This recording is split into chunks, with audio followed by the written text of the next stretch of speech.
Welcome to Data Center Go-to-Market Sales and Marketing Q&A.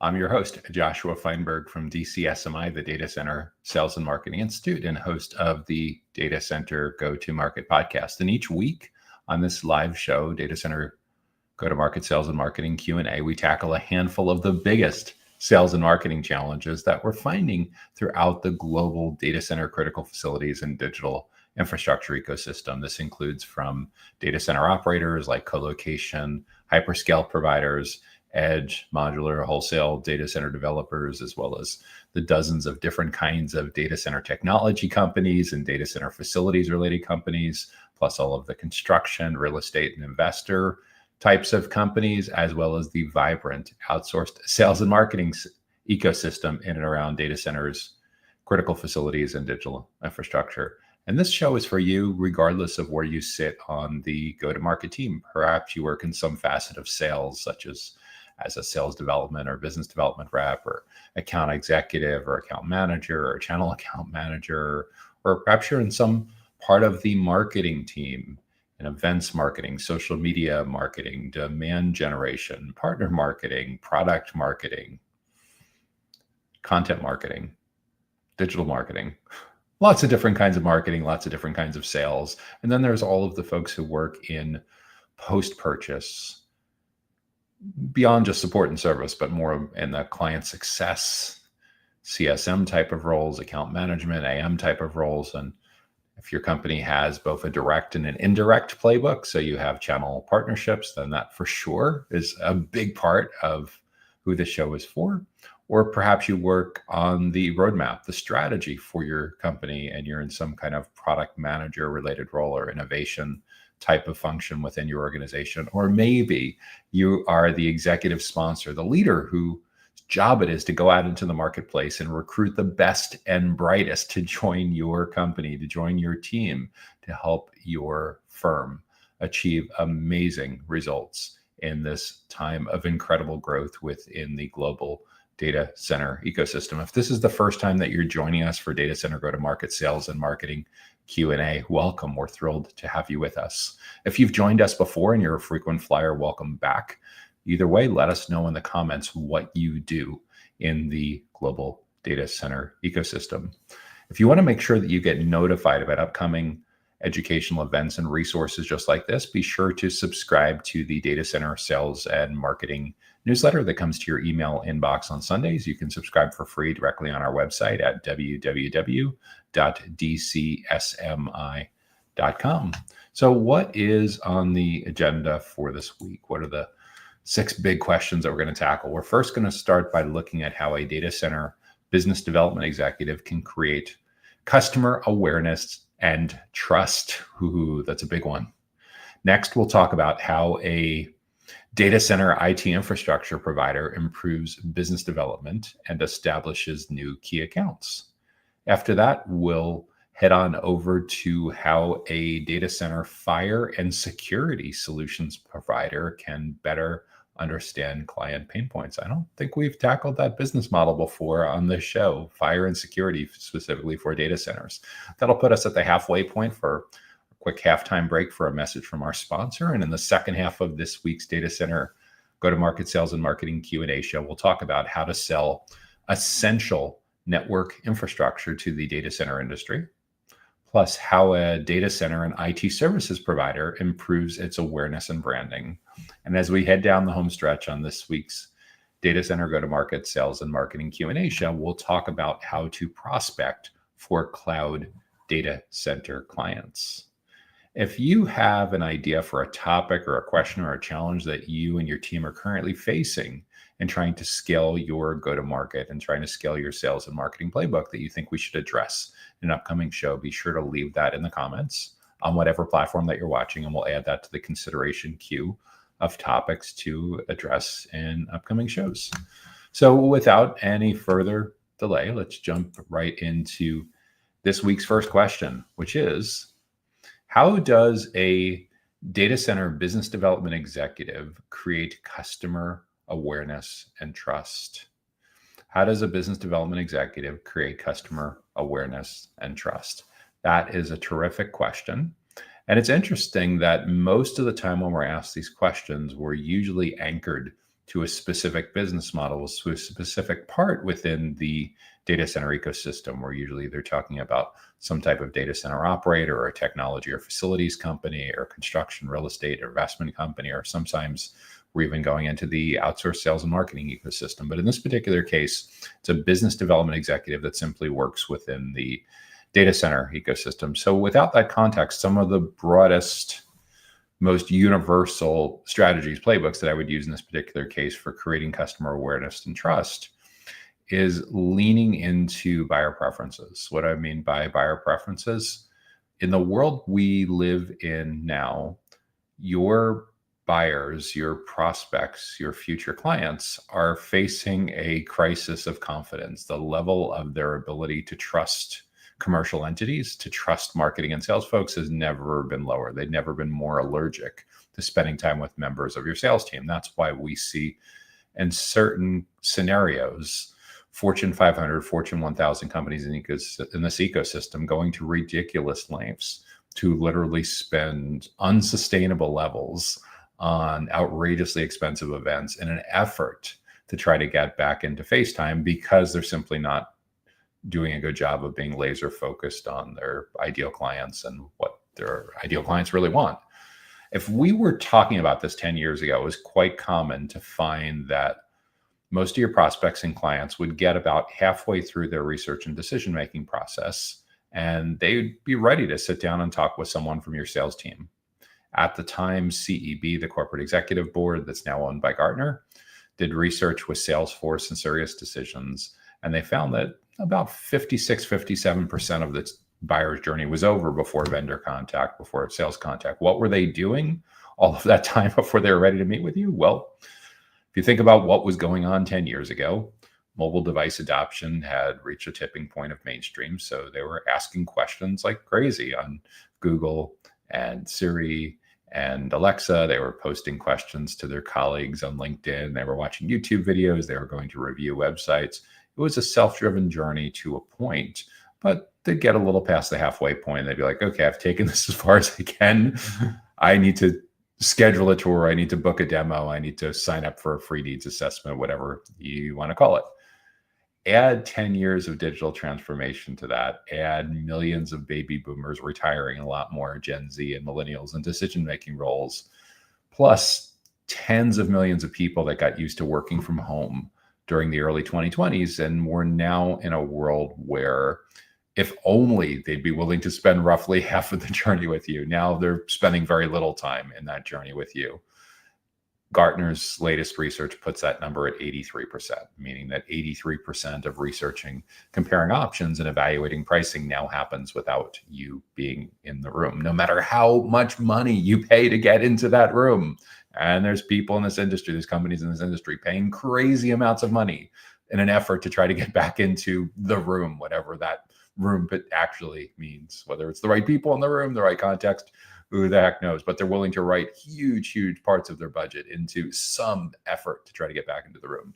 The problem with that is even if you do everything perfectly, you're really marginalized. They've done all of their homework. They figured out all the criteria. They've been educated. Someone has built up the know, like, and trust. And if you only meet them when they're almost ready to buy, in many cases, it's too late. And let's put this in the context of the most common ideal clients, the most common prioritized buyer personas that a biz dev executive in the data center industry would be selling to. Usually, we're talking about an IT professional or an engineer or someone in the data center developer, real estate part of the ecosystem. And in most cases, you're talking about a very highly educated, very technical, kind of cynical professional that really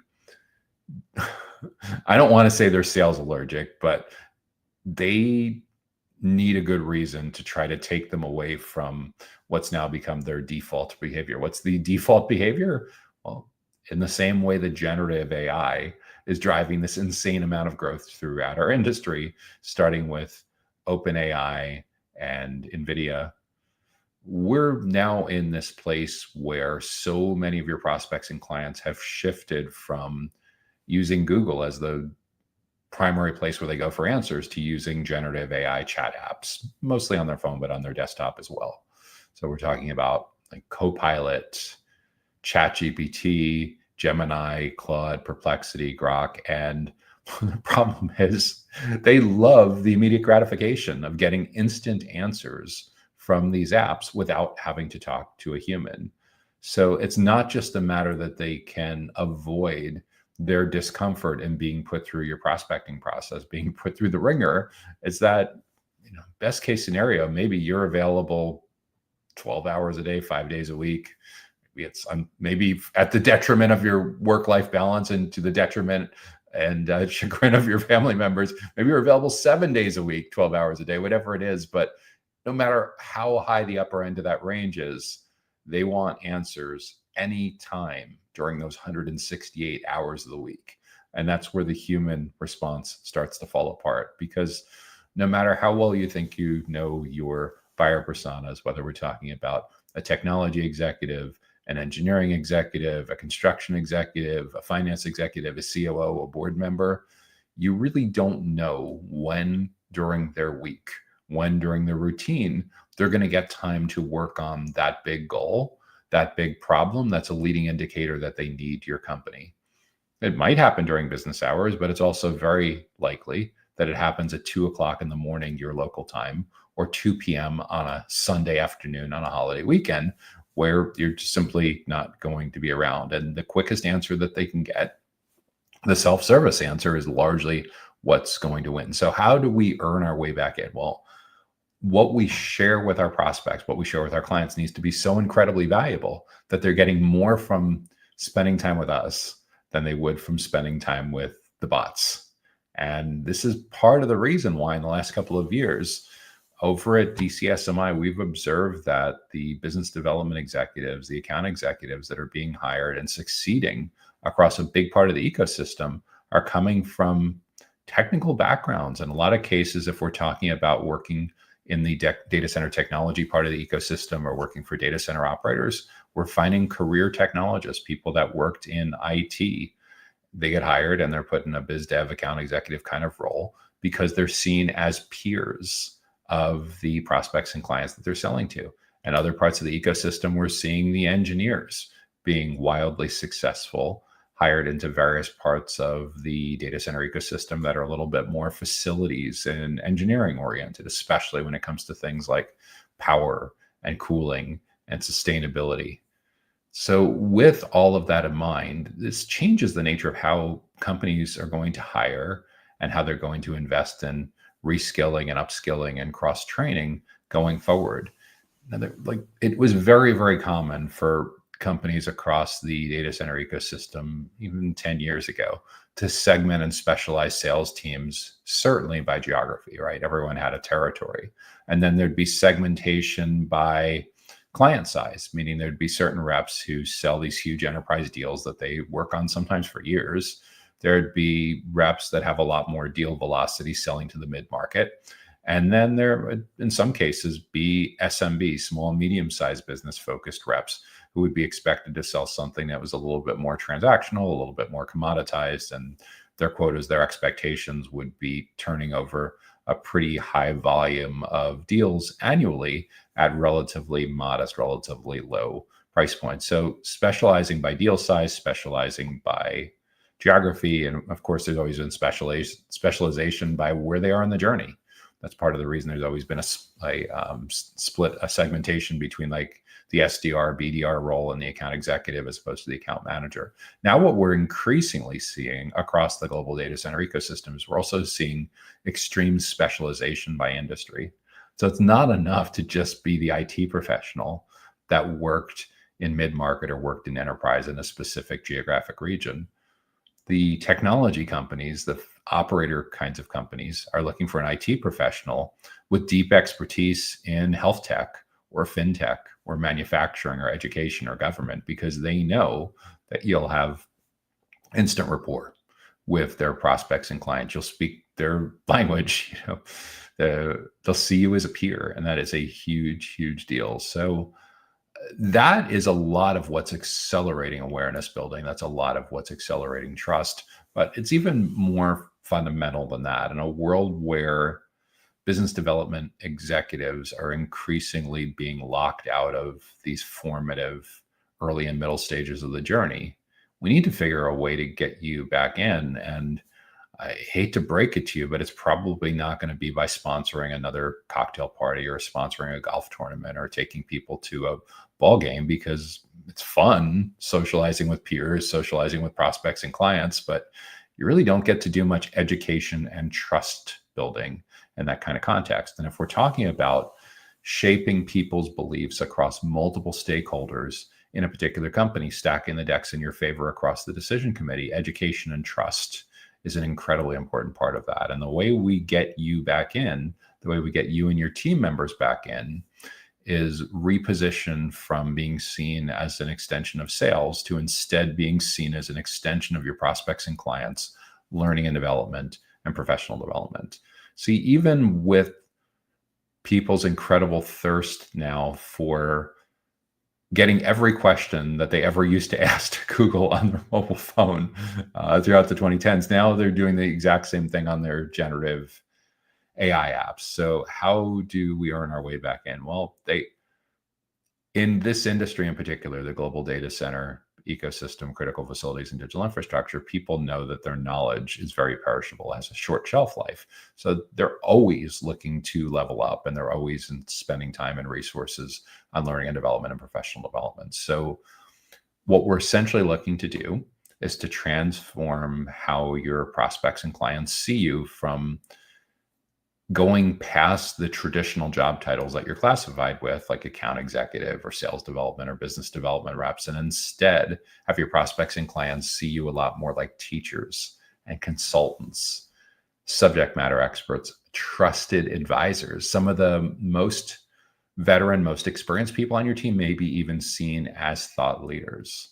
And the way to pull that off successfully in most cases is by making yourself part of your prospects and clients' professional development and learning development experience. So what that depends on is we need to get super clear on that ideal client profile. We need to know not only where they're located, how big or small their companies are, what industries they're located in. That'll give us the ICP, ideal client profile basics, to build the target account list. That's at the account level. Then we're not selling to accounts, we're selling to people in those accounts. And as much as I'm constantly asked to help people identify the magic decision maker, in nearly all cases with considered buying journeys, especially in the mid-market, especially in enterprise, it's extremely rare to find that there's going to be a single decision maker that's going to get your deal over the finish line. You can get the warmest of warm introductions to the CEO of a particular company. And what's ended up happening now is people have just gotten, leaders as well, have gotten so risk averse that in nearly all cases, they want to know that you've built consensus among their team members before they'll move forward with your company. So what that tells you is we're no longer talking about just a single decision maker anymore. We're talking about a decision-making committee. And when we put that together with the idea of educating and building trust and becoming part of their learning and development, part of the professional development process, we need to be super crisp about, in these accounts, who are the prioritized buyer personas that we need to create awareness with and educate and build trust. And typically, the most important, the primary buyer persona, will have the greatest economic impact. The secondary buyer persona will have the second most economic financial impact on that deal.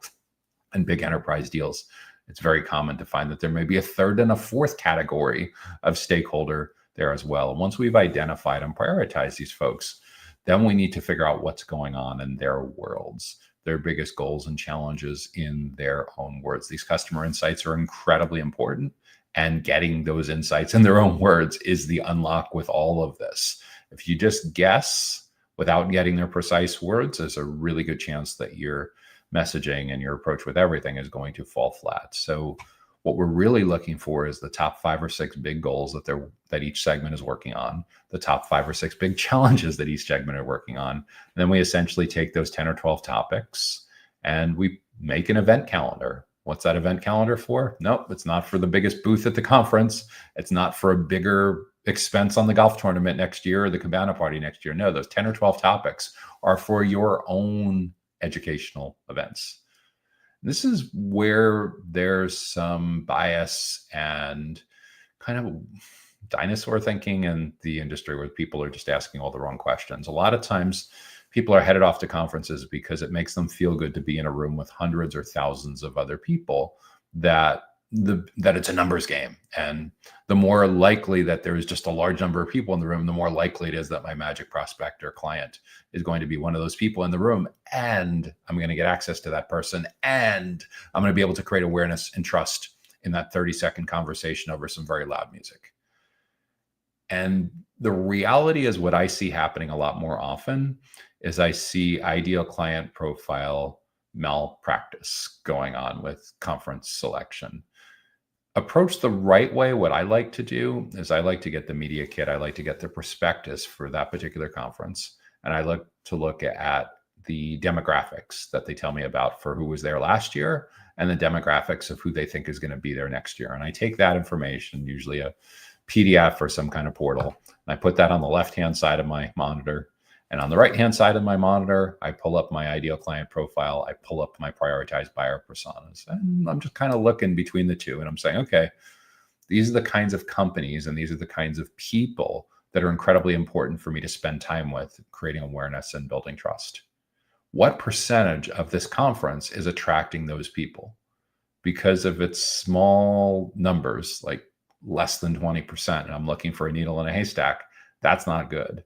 The flip side is really what I'm looking for. I'm looking to see that like 80% of the people or more at this particular conference match up really, really well geographically, company size-wise, industry-wide, and by buyer persona, by job function, by what they're specifically working on. Because if it's not a match, I want to look for better conferences that are a much better fit. That's only half the battle, though. The problem is at most major national conferences, let's say a conference that has 2,500 attendees, on average, there would be like 75 speakers at that conference. So we're looking at 75 speakers out of 2,500 attendees. So that's roughly 3% of the people at that conference are speaking. And it's also equally likely that those same 75 people bring along 2 other people from their company. So between people at that conference that are speaking and their coworkers that come along, roughly 10% of the people attending that conference are either seen as a expert, a teacher, a trusted advisor, or are able to ride on the coattails, coast on the fumes of their boss or their coworkers who are there as well. What about the other 90%? Well, typically another 10% of the people there are there to work the booths at the expo. They're hoping to coast on the goodwill that was created by the speakers. And the other 80%, beyond the 10% that are speakers or coworkers of the speakers, beyond the 10% that are there to work the booths, work the stands, those 80% are essentially the product. They're there to be the captive audience. There is no conference that people would sponsor without those 80% of captive attendees being there. There is no conference that speakers would fly into at great time and expense to speak at that conference if those 80% of the captive people weren't especially there. I like for you to be in a situation where you're able to educate and build trust. If you're consistently getting into those conferences without having to cheat, without having to pay to play, and you're able to educate and build trust, and it's the perfect lineup with your ideal client profiles and your buyer personas, keep doing that all day long. Do more of it. But if you're not getting what you want, it's more than likely because it's not the right people, it's not the right place, it's not the right timing, and most of all, it's not in the right context. They don't see you as a teacher, they don't see you as an expert, they don't see you as a consultant or a trusted advisor. That's the bad news. The good news is it's really, really inexpensive for you to change the whole dynamics, change the whole approach with this. And what it largely comes down to is recognizing that big national conferences, big global conferences are paid events. In some cases, they're earned events where you're earning your way on stage, but for most people, they're paid events. What I'd encourage you to think about is owned events, where they are your own events. And what this requires is recognizing that being in a room where 90% of the people are the wrong people and getting time and attention with them in a context of being able to educate and build trust is extremely, extremely difficult to do if you're able to do it at all. But you know what's a lot more approachable, a lot more straightforward, way, way, way less expensive is hosting your own events. And the cool part with your own events is you don't need large numbers to really move the needle.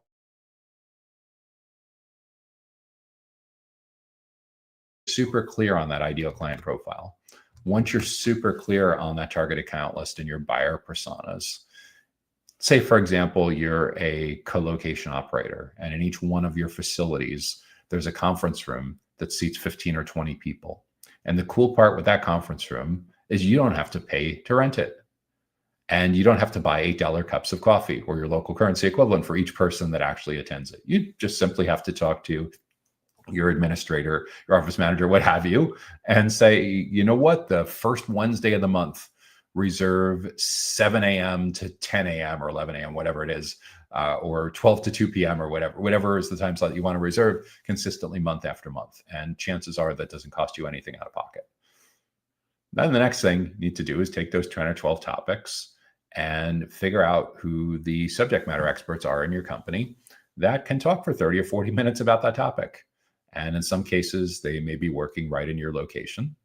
And you sit down with them and you brainstorm over lunch a couple months before, and you take some notes. And then if you're good with Canva, if you're good with Google Slides, you can help build those. If not, loop in someone from your team that is, and they build a deck of what they would talk about for 30, 40 minutes on that particular topic. If you don't happen to have that expertise at your location or within your company, then you could potentially look to outside guest speakers. You could look to some of your channel partners. You could look to your contractors. You could look to your vendors. You could invite in 2 or 3 clients and moderate a panel, like a discussion panel with them. But most of all, the topics of those events should focus on what's going on in their world, what's driving them nuts, what their big goals are in their own words. And again, the cool part when you do this month after month and it's hyper focused on your target account list, everyone that's getting invited fits your ideal client profile. They're literally sitting on your target account list. They're your prioritized buyer personas. So you don't have to worry about doing that exercise that we talked about a few minutes ago, where you take the conference company's prospectus and look to see if there's a good match or a terrible match. You're going to have a 100% match. I mean, the only thing that sometimes people that act really entitled about complain about is like they were hoping to get the CTO attending, and you're getting someone that's a second level down report to the CTO. I'm like, you know what? For event number 1 or 2, that's not a bad start. If that person who's a system administrator in an IT department of 15 is your first foot in the door, great. Win that person over, let them get a ton of value from attending their event. And event number 2, when you invite them and they get the message back that says, hey, when it comes to cybersecurity for manufacturing companies, it's usually a team effort. There's usually people involved from operations, engineering, compliance, cybersecurity, the executive team. So with that in mind, who else from your company would benefit from attending? The more value, perceived value and actual value that they receive from attending your free educational events, the more likely it is by event number 2, event number 3, you'll start to meet multiple people from that company, starting to improve your surface area quite dramatically on that decision committee. And in many cases, even get to meet the boss that you wanted to get to in the first place. And again, the cool part with running these events is compared to the cost of travel and booth rental and swag and dining and entertainment and everything like that to go to big global national conferences, hosting your own events like this costs pretty close to nothing. Your conference room, if you have a conference room, if you have a classroom that's already in your facility, unless there's some weird internal chargeback, you're probably paying nothing.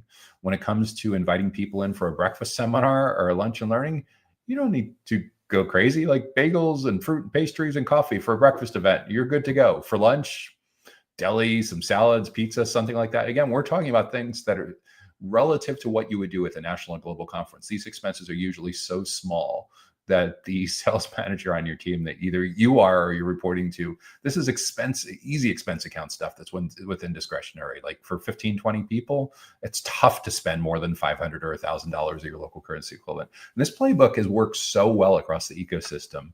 I have seen companies that when it comes for their lease to be up for renewal and they go to look at a new space, they're looking to increase the size of that classroom from holding like 15 or 20 people to one that holds 40 or 50 people, because it's such a core part of being able to educate and build trust, create awareness, and be in that place where you're the source of professional development and learning and development for your most important buyer personas. Because if you can get them to come back month after month and bring more and more of your coworkers, you start to really, really influence the criteria that they use to prioritize what they're doing in your category.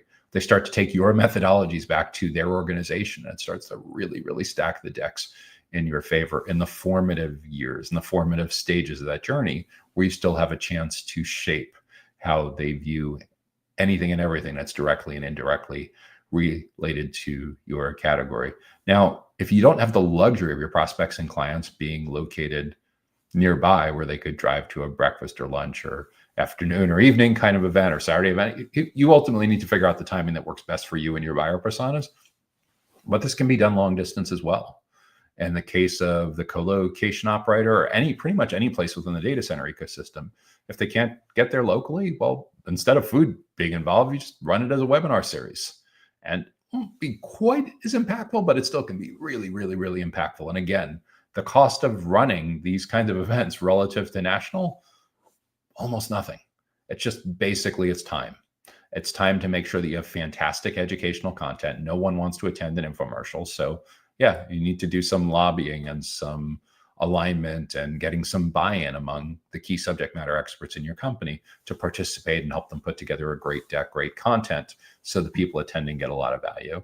Second, you should have a CRM system, customer relationship management, and email database where you can email out these invitations, right? I assume you also have phone numbers for most of your prospects, client accounts where you could call them. You could send out physical invitations. You could make it look like a fancy party or business event or something like that. And again, all of these relative to what you're currently doing, it's not nothing, but it's compared to the alternatives. And on top of that, the precision is so much more accurate. It's your target accounts. It's your perfect people. It's your prioritized buyer personas in your target accounts. So I don't know why this is the third or fourth choice playbook in so much of the ecosystem. My guess is there's just too much capital that's flowing into this ecosystem right now, and people want to run it through shredders or light it on fire, whatever you're calling it. But I think it's insanity that this isn't the first priority, and that we have to justify pulling dollars back from massive national and global conferences to do things that actually get you in front of the perfect people, in the perfect accounts, in the right context, the right people, the right places, the right time, and most of all, in the right context, so you can be seen a lot less like an account executive, a lot less like a business development rep, and a lot more like a teacher, a consultant, a subject matter expert, a trusted advisor, maybe even a thought leader. That's what I'd be thinking about for a business development executive that wants to create customer awareness and trust at scale. If you're getting good value so far from this week's Data Center Go-to-Market Sales and Marketing Q&A show, make sure that you help to spread the word by hitting the like button on whatever platform that you're watching on today. Okay, what is up next? So next question has to do with the technology part of the data center ecosystem. Remember, we have operators, technology, facilities, companies, construction, real estate, and investment, and outsourced sales and marketing. So next, we're going to head over into the technology part of the data center ecosystem.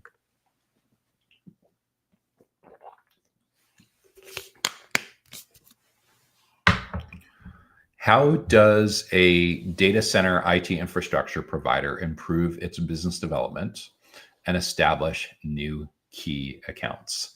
How does a data center IT infrastructure provider improve its business development and establish new key accounts?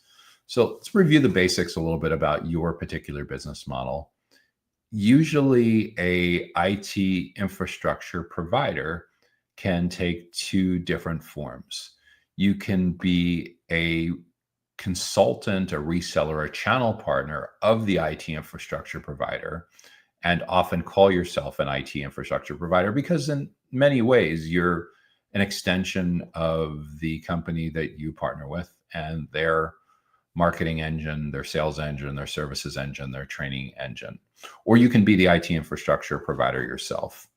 So if you are a channel partner, if you're a consultant, if you're a reseller, evaluated reseller, if you're a managed service provider, if you're an agent for an IT infrastructure provider, it's more important than ever that you go all in on building a professional brand, building a company brand that educates and builds trust and truly differentiates your company from all of the other channel partners that operate either in or adjacent to your addressable market, adjacent to what you do with your ideal clients that are specific to a geographic area, a company size bracket, and perhaps one or more industries. So that's incredibly important. Even if you are the infrastructure provider itself and you have channel partners, it's also equally important that as you go to market and you figure out who your segments are, who you're prioritizing, that you consider those channel partners as one of your buyer personas. All too often, it's such a weird thing. It's like we get prospects and clients and some people on the podcast, and like the companies are relatively early on. And one of the things that they want to do, even before they've had a tremendous amount of success in building and scaling their own sales organization, is they all want to go out and recruit channel partners. Which the reality is, if you haven't scaled your own sales team and scaled your own marketing team and scaled your own services, how are you going to know who you're looking for with channel partners? How are you going to coach them and support them? So the reality is, what usually ends up happening, we do a little bit of diligence on this, and we go into LinkedIn Sales Navigator, we look at their website, and what we're essentially looking for is how many people in that company have the word channel or partner in their job title. If it's 0, we know they're probably not very far along with that. Along the same lines, when we go to their website, how well built out is the channel partner section on their website? Can I see examples? Can I see case studies of channel partners that have been with you for years singing your praises? If none of those exist, essentially that company wants you to be the pioneer and figure things out, which means that in addition to you investing time and resources, essentially you're investing in that company. How are you investing in that company? Because it's going to take so much more time and effort for you to figure out and get to help that company get to channel partner market fit, which they clearly don't have at this point, way beyond what they're being upfront about. So it's such a strange thing. It's like you're looking for channel partners that are smart enough to bring you great clients, but you're hoping that they're just dumb enough that they don't bother to ask the tough questions that I just went over. In other words, like, they're not stopping and thinking, gee, where are the other channel partners? Oh, it's really cool. There's no competition. Yeah, there's no competition because no one's figured out how to do this yet outside of their own company. The reality is, if you think about the maturity that a company goes through from getting to product market fit, knowing their ideal clients and all their unit economics, getting to go to market fit, where they start to scale sales, and you see that there's multiple or dozens or hundreds of sales teams throughout a region, throughout multiple regions, lots of VPs of sales and sales directors and sales managers and account teams and everything. When a company's in place that it's done most of that, then it's in a pretty good position to say, okay, we're doing really well with direct. Let's see what we can do with indirect. And we've built out a pretty good sales organization. We've built out a pretty good set of marketing playbooks. We've built out a pretty good set of site surveys and service methodologies and onboarding methodologies. And now we're going to take those and we're going to try to simplify that for someone that, instead of working for our company 40 hours a week, has a couple hours a month to work for our company on a channel partner basis. So yeah, it's a big turnoff to me when I get people that approach me and think that they can pull the wool over our eyes by getting us to dive headfirst into a channel partner program that essentially is that, but really doesn't exist, when in reality, what they really need early on is they probably need another co-founder who comes from that kind of background, who can spend hundreds, thousands of hours over the course of a couple of years and really build this out the right way to give VARs and value-added resellers and managed service providers and integrators and agents and consultancies the support and resources that they really need to succeed. So again, we're talking about a data center infrastructure provider that wants to improve business development and establish new key accounts. So if we're talking about a direct playbook here, we need to get really clear on where you've been successful. And this usually shows up right on your homepage. Usually there's logos, there's testimonials, there's reviews, there's case studies, and we're looking for what those folks have in common.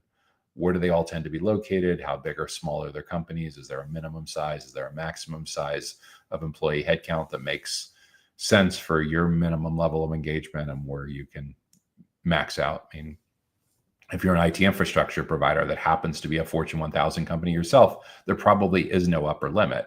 If you're an IT infrastructure provider with 55 employees, then yeah, you're probably going to tend to do much better selling to small and medium-sized businesses and some mid-market companies, but may struggle to meet the requirements and the demands of true enterprise Fortune 1000 kinds of companies. So yeah, that's the employee band. There's certain industries that may make better sense than others. And from there, that drives your target account list. It drives your segmentation strategy with your how you prioritize your buyer personas. When we're talking about infrastructure, we're talking about technology professionals.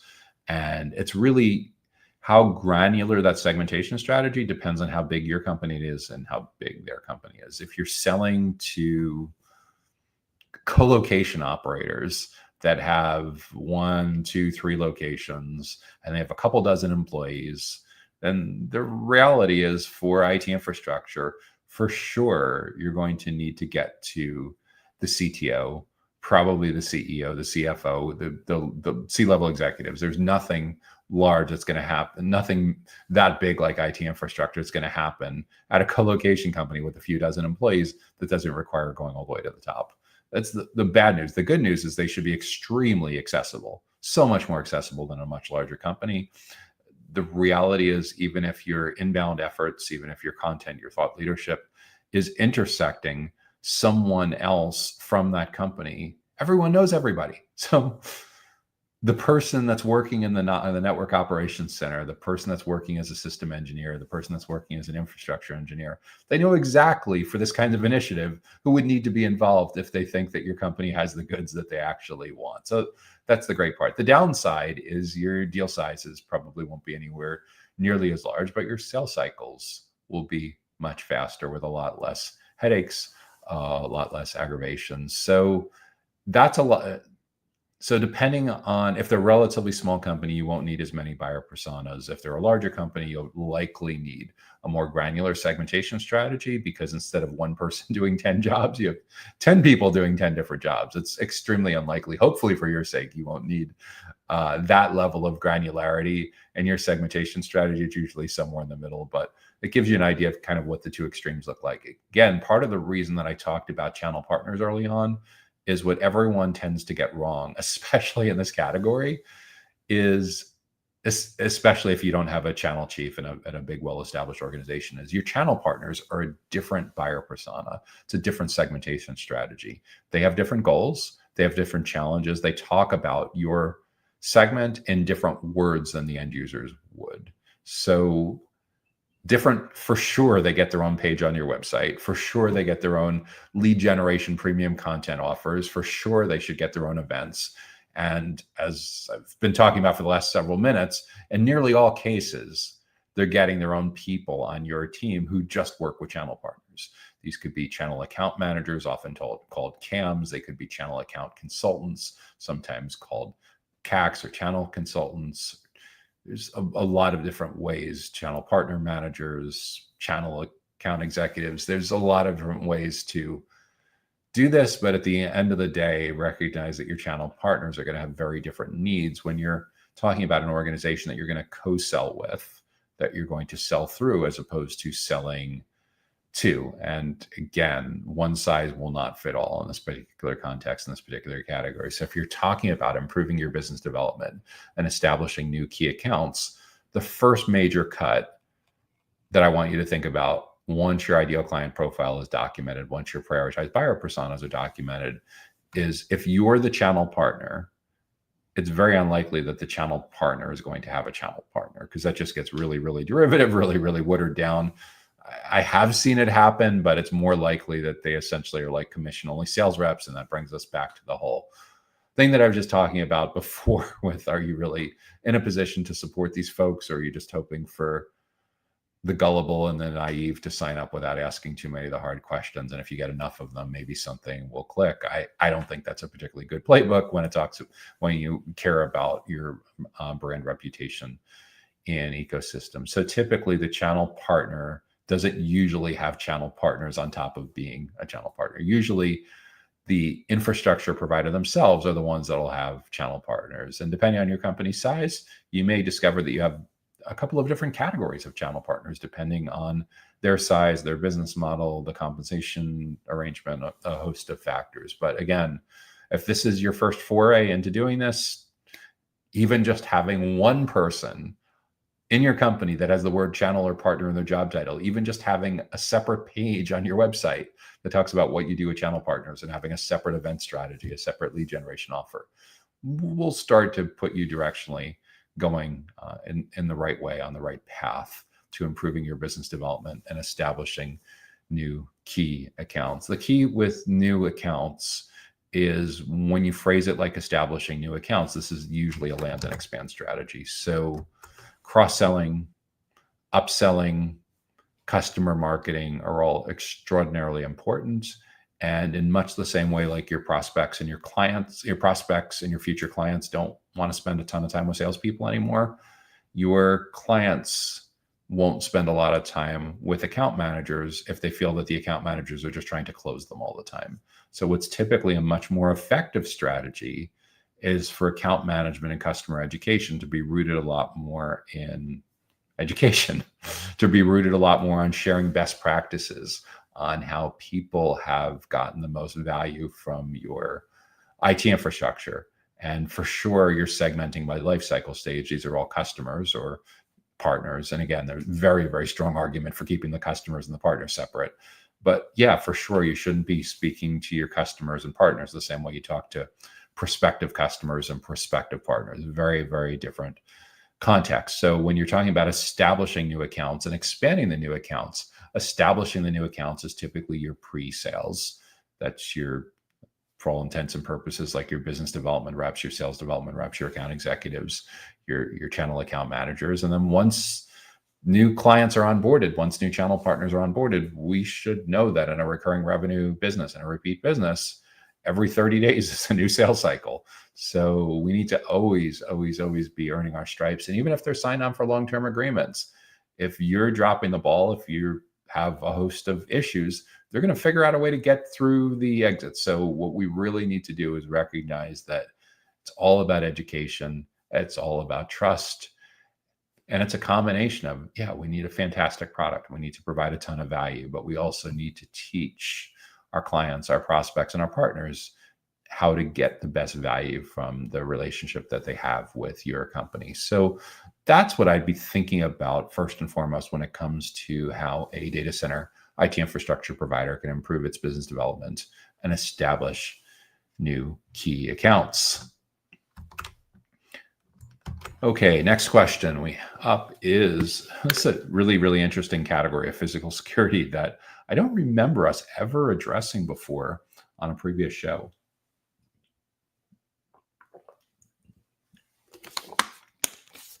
Which is really interesting because at 6 topics questions a week, we're closing in on roughly 500 questions that we've addressed. And yeah, I know it's possible that it happened, and it's not something that I can remember off the top of my head. But yeah, I don't think we've ever talked about fire security before.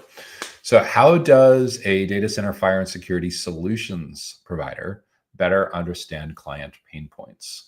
How does a data center fire and security solutions provider better understand client pain points? So solutions provider usually means that your company isn't the manufacturer of the fire and security. More than likely, you're partnering with the manufacturer. And maybe it's one manufacturer for both categories. Maybe it's 2 different manufacturers. Maybe you have a couple of different options that you offer your clients in fire protection and in physical security protection. But usually what solutions providers pretty strongly infers is that you're essentially an extension of those manufacturers. You're a channel partner, reseller, integrator, evaluated reseller, dealer, authorized service partner, whatever nomenclature, whatever way they have of describing their relationship with your company. But it usually means that you're dependent on another company's R&D and branding and support and everything to fuel what you do with your actual clients. That said, it's all the more important because of that, knowing that your clients will likely have choice in perhaps buying direct from the manufacturer as an option. Assuming that it's not an option, then they still almost likely have some choices that they're going to consider with where they choose to invest in a fire protection, security protection type of relationship. So it's incredibly important for the nature of your business model to put yourself in a position where you can get out of the vendor box and stay out of the vendor box. What does that mean?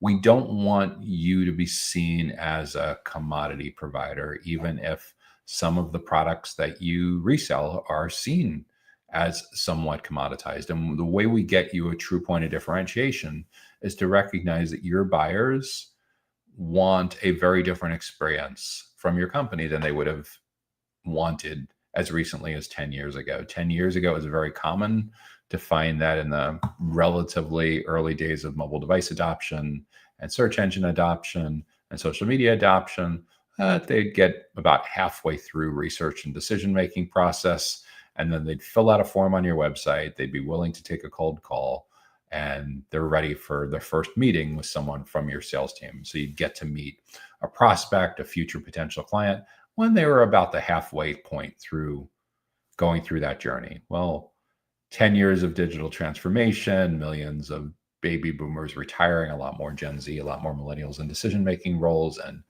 tens of millions of people getting used to working from home at the 2020s, beginning of the 2020s. And we're now in a world where it's the self-driven journey, especially among highly technical, highly skeptical engineers and IT professionals, is now the preferred buyer's journey, meaning that they're doing so much research on their own before they get to you that they're almost ready to buy before you get to meet a prospect and a client.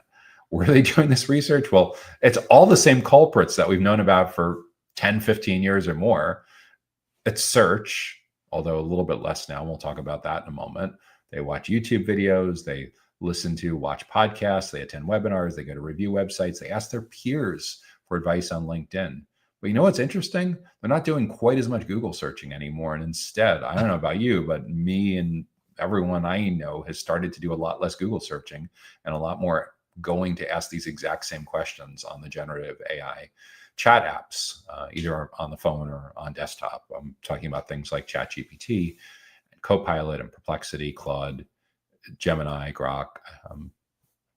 Apple, we think, will eventually have its own. Alexa may eventually get there, but we know about the 4 or 5 that are already crushing it. And with people's need for immediate gratification and their disdain for spending time with members of your sales team, this is a perfect storm for your prospects and clients going to ask ChatGPT and Copilot for advice before they come to you. And that's an enormous, enormous problem, especially for a solutions provider, especially for a channel partner. So we need to be able to provide so much value on our sales teams, from our account executives, our account managers, our business development reps, to where it feels like they're getting free consulting. That's kind of the pivot of where most of this is going, is in order for you to outcompete the self-service options, your prospects and clients need to get outrageously high levels of value. So it's seen, instead of by the traditional account executive, sales development, business development rep kind of interactions,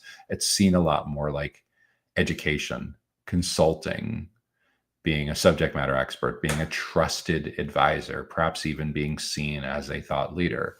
And the best way to turn the corner on all of this is to recognize that in a self-service world, most folks, most facilities executives, most engineers, most people in a data center environment, whether we're talking about operators or end users that would be interested, physical security folks that would be interested in your category, they still need to learn and keep their skills sharp. If anything, it's harder than ever for them to learn and keep up and keep their skills sharp because the industry is moving so quickly. So what do they still crave? They still crave professional development and learning and development. So if you can take your client-facing team members, especially your account executives, your SDRs, your BDRs, your account managers, your marketers, your product managers, your channel managers, and design a way for you to be actively involved in your prospects and clients' learning and development and professional development, that's the entree, that's the foot in the door.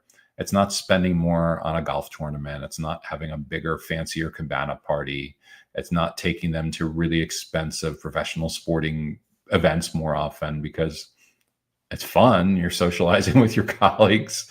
Hey, there's a sliver of trust that's transferring, but you're sure as heck not breaking out the slides and teaching them methodologies and educating and building trust. Now, the education and building trust happens in a professional development, learning and development context. It happens in webinars.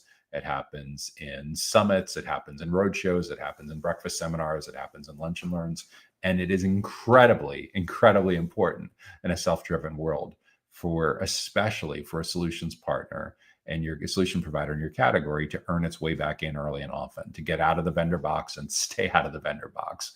And in order for us to provide such outrageously high levels of value that we're winning that attention back from ChatGPT, we need to really understand what's going on in their world. So getting super clear about that ideal client profile, geographically where they're located. I'm sure for your category for fire and security that you've given great deals of thought as to what your geographic coverage is.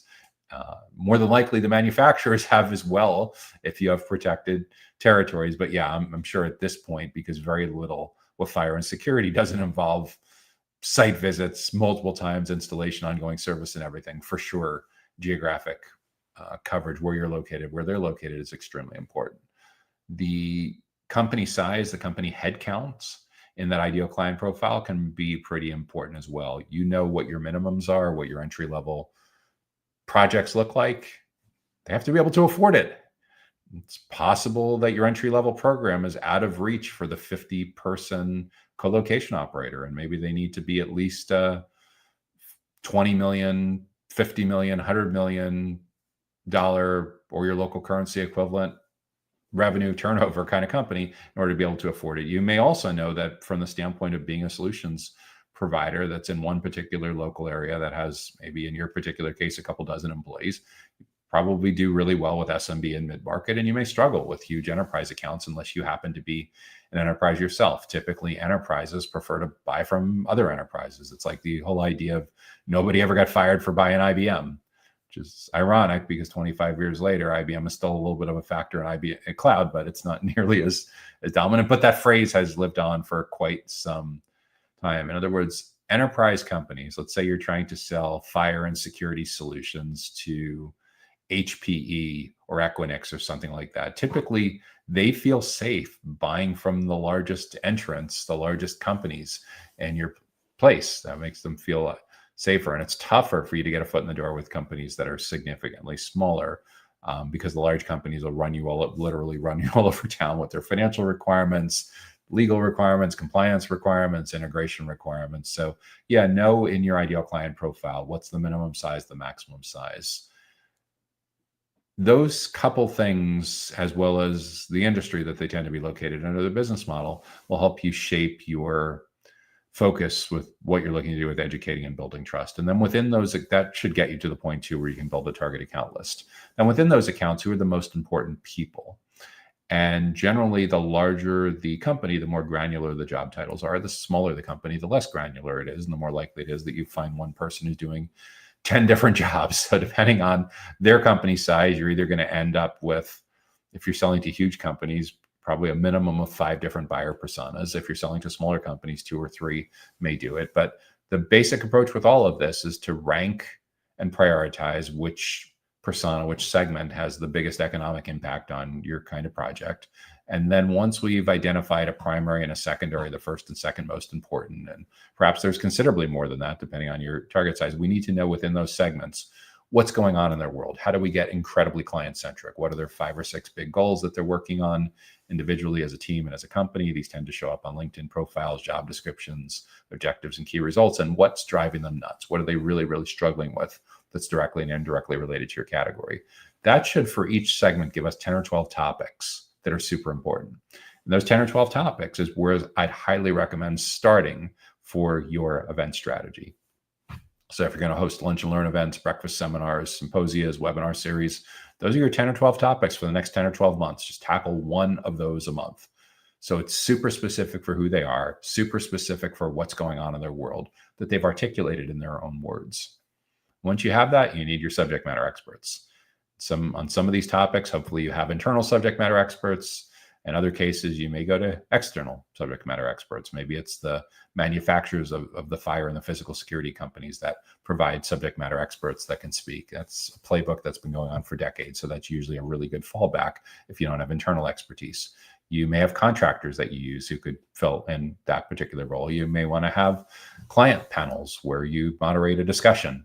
But either way, you don't need huge numbers to really move the needle on this. If you have a conference room, if you have a classroom that sits 15, 20 people, 30 or 40 people, you're off to the races. And your goal should be like, reserve that conference room the first Wednesday of the month from 8 to 10 in the morning. And every month, invite your whole target account list, the prioritized buyer personas within those, to an educational event. Make it hyper specific to who they are and what they care about.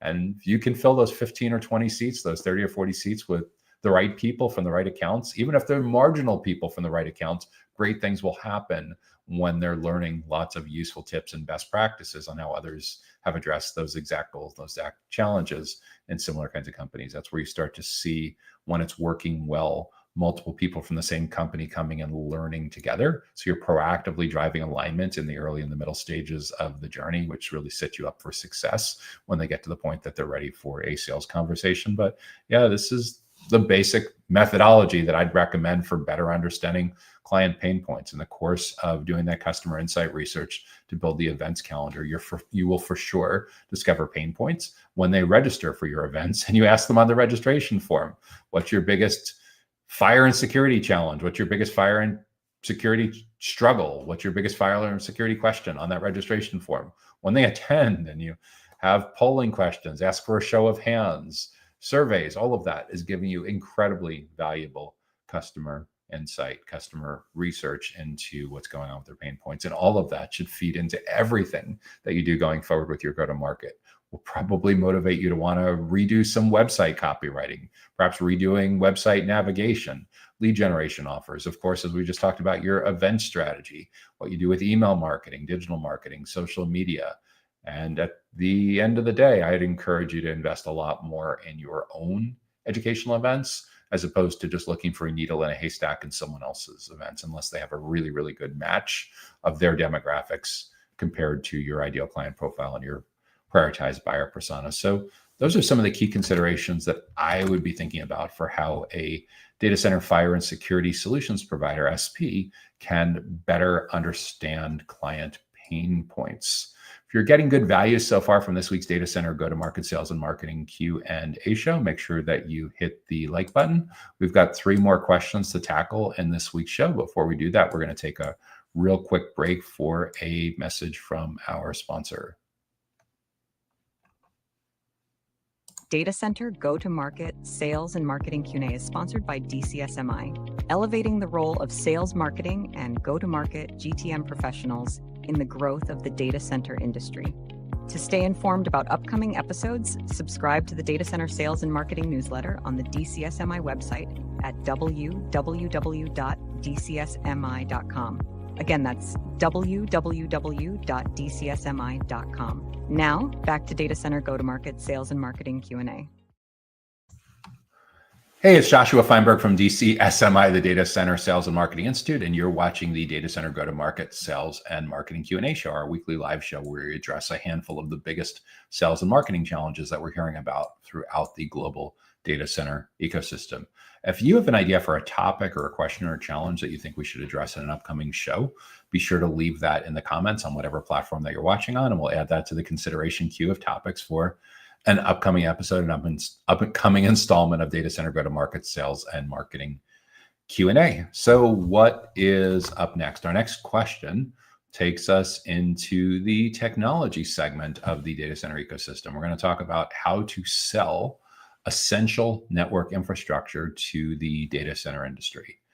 So your company provides essential network infrastructure and you want to do better at selling that to the data center industry. That is a terrific question. And usually this starts with, it depends on how big your company is, but as long as you're a small to medium-sized company, the key people to have sitting around the table for this conversation, or virtually around the table, is I'd recommend your lead product / innovation person. It could be 2 different people, but in a smaller company, it usually tends to be one. Your head of sales and your head of marketing. You could also, if hopefully marketing and sales are on the same level as a company. I'm not a big fan of burying marketing under sales, the same way I'm also not a big fan of burying service support, account management, service and support under sales, because it tends to force a lot of really short-term thinking. But what I essentially want is the most senior person in your company who's responsible for marketing, sales, support / service, onboarding, however you're wrapping that all together, and your product roadmap, your product innovation. So how can we better sell this network infrastructure to the industry? We need to be super clear on the kinds of clients and the kind of channel partners that currently get the most value from our infrastructure. And the clues of who's usually getting the most value is these are usually the kinds of accounts that show up in case studies on our website. They're usually the logos on our website. They're in the testimonials. They're in the reviews. So that gives us a pretty good idea of getting clarity around the ideal clients, where they're located, the sizes, the industries, who the key stakeholders are in those accounts that we deal with on a regular basis, who are the most important, second most important kinds of categories. And I think what's even more important than getting clarity around that ideal client profile and the prioritized buyer personas is recognizing that your clients don't want you to sell the way you did 10 years ago. Because 10 years ago, IT professionals, whether we're talking about SMB, small, medium-sized business, mid-market, or enterprise, or channel partners, especially when we're talking about IT, it used to be that you could count on the fact that if you did most best practices in the right way, that your prospects and clients would be humble enough that they'd get to a certain point in researching and comparing options and thinking about pricing, and they'd be ready to talk with you. They'd be ready to talk with someone from your team in a sales capacity, like a business development rep, an account executive, someone that could help them further flesh out what they want. However, at the time, 10 years ago, we were kind of in this weird, like halfway in, halfway out. What do I mean by that? Well, 10 years ago, CEB, the corporate executive board that's now a part of Gartner, they did this really important research with Salesforce and SiriusDecisions, and they found that about 56-57% of a typical journey was over before vendor contact, meaning that if you did everything right, you still got to spend about half, like 43-44% of their buyer's journey, your sales cycle, with your prospects and clients. What did they do before they got to you? Well, they were doing a ton of searches on Google. They were asking questions on LinkedIn. They were watching YouTube videos. They were attending webinars. They were listening to podcasts. They were going to third-party review websites and believing that they were truly arm's length and independent. That's a whole separate Q&A. 10 years has changed things a lot. A lot of baby boomers retired. The baby boomers that are still active in this industry are now, for the most part, very, very digitally savvy. There's a lot more Gen Z and millennials in decision-making roles, 10 years of digital transformation, and tens of millions of people that got used to working from home at the beginning of the 2020s. So that number, that 56%, 57% number 10 years ago, has jumped all the way up into the mid-80s, 83%. Meaning that even if you do everything perfect, you're locked out of the first 83% of their research and decision-making process. They are so crazy sales allergic. They want nothing to do with you until they're almost ready to buy. That's a big problem. And it's also a big opportunity. A lot of companies are locking themselves out from capitalizing that opportunity by refusing to believe that the world has changed.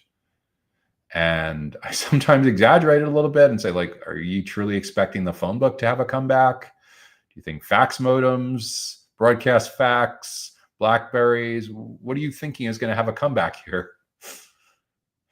DVRs have gone away, dial-up's gone, all these legacy things have gone away. So why do you believe all of a sudden, especially when you're selling to IT professionals that are highly educated, highly technical, super skeptical, we're never big fans of sales and marketing in the first place. Why do you think we're going to go back to that age where they all of a sudden want to spend more time talking with humans? Because you do, because you're in sales. I don't know what to tell you, because the data very, very clearly shows that they're not going to talk to you until they're almost ready to buy. And if they could figure out a way to buy without talking to you, they'd be open to doing that too. It's part of the reason marketplaces have been growing like crazy. You know, Amazon and eBay as marketplaces have been around for decades, but all of the big public cloud companies, all the big SaaS companies, all the big hardware, they all have marketplaces. So how do we fit in with that when we're talking about selling essential network infrastructure? Well, you as a marketer or a development rep or an account executive or an account manager or product manager, or maybe you just wear that hat on a part-time basis because you're the executive sponsor, The problem is they just don't want to spend a lot of time with you and your team members anymore because they can get exactly what they want when they want at a level of speed that makes a Google search engine results page seem really outdated. And it does to a large degree. And that's part of the reason why you see people starting to half seriously, half jokingly talk about that we're a generation away from people marrying an AI spouse. Sounds crazy, right? Who the heck's going to marry a robot? But you see people spending so much time marrying. You see people spending so much time asking questions all day long from ChatGPT and Copilot and Perplexity and Gemini and Claude and Grok. And it's like, you essentially aren't just in competition for the attention that YouTube and LinkedIn and traditional search and podcasts and webinars have. You're in competition for the attention that they get from immediate gratification from these chat apps. And every iteration, every couple of weeks, every couple of months that goes by, it gets tougher and tougher for you to earn your way in early enough to be able to shape the criteria that they use in your category. But there is still a way to do this. And I believe it's a way that's going to exist at least for the next couple of years. And that's by recognizing that in as much as they don't want to spend time with vendors and they don't want to spend time visiting booths, contrary to the pictures that you see circulating at a lot of conferences, in a lot of cases, there's other weird things going on that make people actually stand in front of the booths as opposed to thinking that they're going to go to the booths to learn. The reality is we're talking about a scenario where 10 years ago, I started talking about the idea of reimagining account executives and account managers to be seen more like Big Four consultants, meaning that they were positioning themselves to bring such a high level of professional prestige and impact and swagger that their prospects and clients would see that the interactions that they'd have with that person would be so ridiculously valuable that it would seem a lot more like they were consulting with someone that worked with PwC or Deloitte or KPMG or EY or something like that.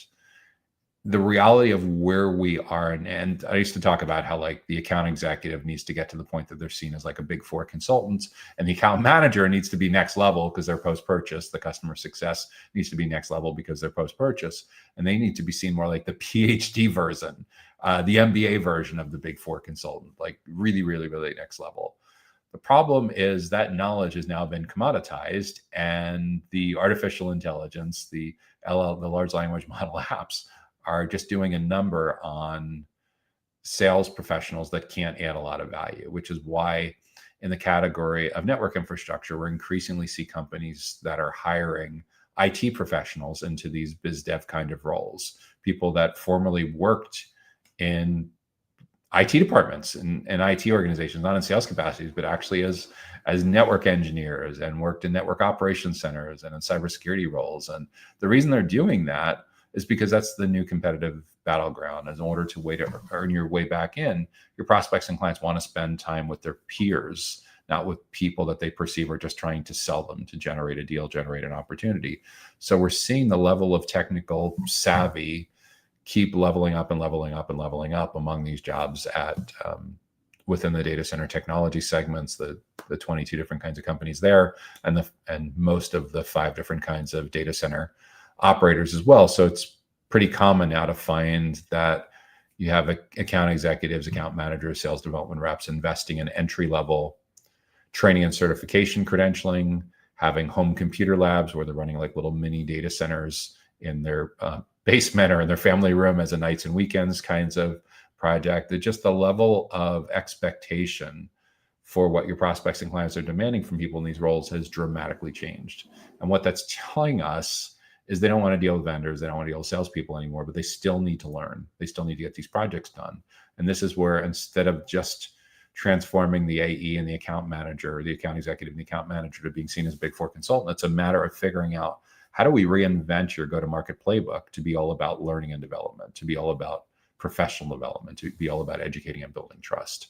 And that's where we need to get hyper-specific about who your ideal clients are for your essential network infrastructure. What do you know about their ideal, their size, their location, their industries, and who are the most important people on those teams, who are the prioritized buyer personas. And then once we understand the prioritized buyer personas and all of the questions, all the goals, all the challenges, all the struggles that they have in your category, then we essentially need to build an incredibly impactful professional development experience, customer experience that we have month after month for the right people in the right companies, so that they're motivated to want to spend a lot of time learning with your internal subject matter experts or the extensions of your company who, as a proxy, look like your internal subject matter experts, like contractors and channel partners and the like. But at the end of the day, what we're essentially looking to do to entice these folks to spend time with you is have fantastic training, have fantastic educational experiences that are delivered through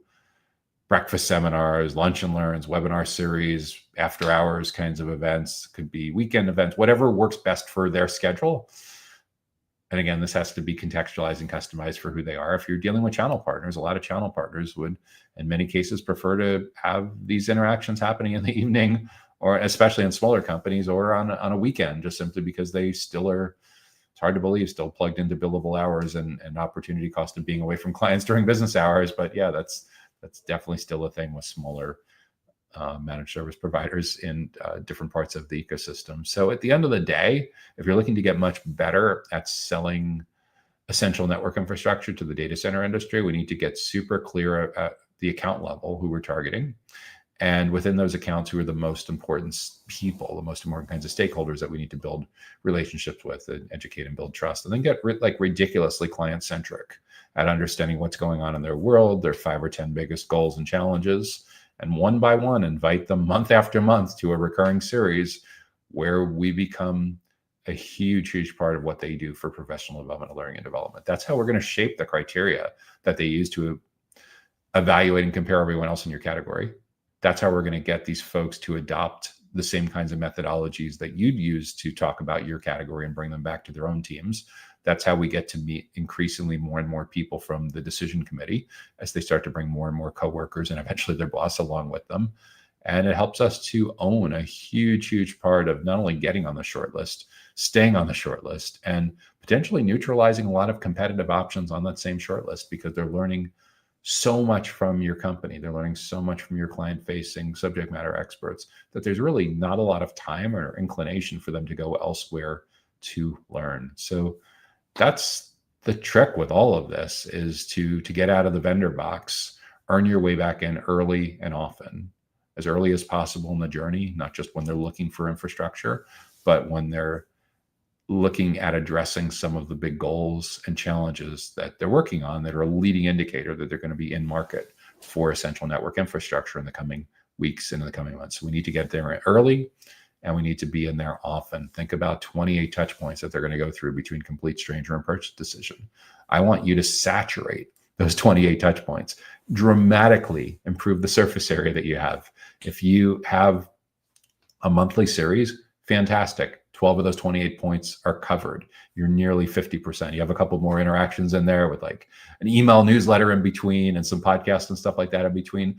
I want your value proposition with these clients to be so outrageously high that they wouldn't even remotely think of looking at anyone else in your category, because you're the one that's teaching their team how to do their jobs better. That's the battleground. That's what it means to sell, with quotes around sell, in a digital first self-driven buyer's journey. And that's the key to protecting your credibility, protecting your footprint within the space, and staying relevant in a world where you're increasingly in direct competition with the very same generative AI apps that are fueling crazy amounts of growth in spending on essential network infrastructure. So that's what I'd be thinking about for how to sell essential network infrastructure to the data center industry. Okay, what is up next? We're going to move into a channel partner. And I think it's especially important when we talk about channel partners. This is incredibly, incredibly important for differentiation for companies that are reselling and adding value and wrapping professional services around someone else's hardware, someone else's software, someone else's services.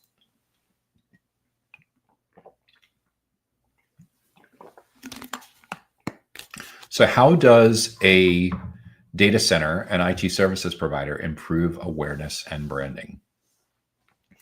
How does a data center and IT services provider improve awareness and branding? Okay, so let's just unpack this. So a data center services provider provides professional services to data centers. They're going to provide usually to two different kinds of data centers: data center operators, which could be like co-location operators or hyperscale operators or something similar to that, as well as enterprises that have their own data centers, like a bank that has one or more of their own data centers, or hospitals that have one or more of their own data centers. So that's a data center services provider. An IT services provider also provides IT services, but they do this outside of the context of data centers. So this has been around for decades as well. This is where essentially you sell outsourced professional services, outsourced IT services to small businesses, medium-sized businesses, maybe even enterprises, where you're filling a gap more cost effectively than they can potentially do this themselves. And this is the model that has built the massive managed service provider industry, MSP industry, that you likely are familiar with, or maybe at least have heard of. And what we found over the last 5 or 10 years, especially, is a lot of the co-location operators that are surviving and thriving are recognizing that they're not just in the real estate business anymore. They're also IT services companies, because it just so happens when companies place servers, or dozens of servers, or hundreds of servers in your facility, and you happen to have IT professionals that are there all the time, and they don't, you're in a position, they call this remote hands. There's a lot of different names that go with this, but essentially at the end of the day, in addition to just selling space for their infrastructure equipment and power and cooling and having telecommunications infrastructure that they can connect to, you're also either bundling in certain basic IT services and making it available as upsells, premium IT services, or they're all available as additional services. In some cases, they're productized services. In some cases, they're custom. In some cases, it's your own employees that are providing it. In other cases, you're using channel partners to provide it, or all of the above. But essentially, that's how we see the convergence of like a data center operator, like a colo or a hyperscaler, for example, and a IT service provider. And usually where most co-location operators tend to draw the line is they'll provide those IT services on equipment that's in their facilities, and they'll take care of anything and everything when it comes to the equipment that's in the infrastructure that's in their facilities, but they won't go out to a client site outside of the data center. So that's where an IT service provider comes into play.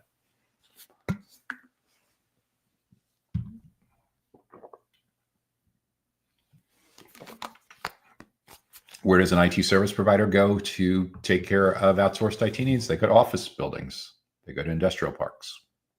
They go to warehouses. They go to factories. If you're selling to hospitality, they go to hotels and restaurants. If you're selling to schools, K-12, higher education, they're going on campuses. If you have some users that have home offices that you're supporting, you're taking care of those as well. So that's like a traditional IT services provider. Actually, where I got my start in the IT industry in the 1990s, with having a fractional CTO business for small and medium-sized businesses and working in enterprise IT support. This has been around for decades.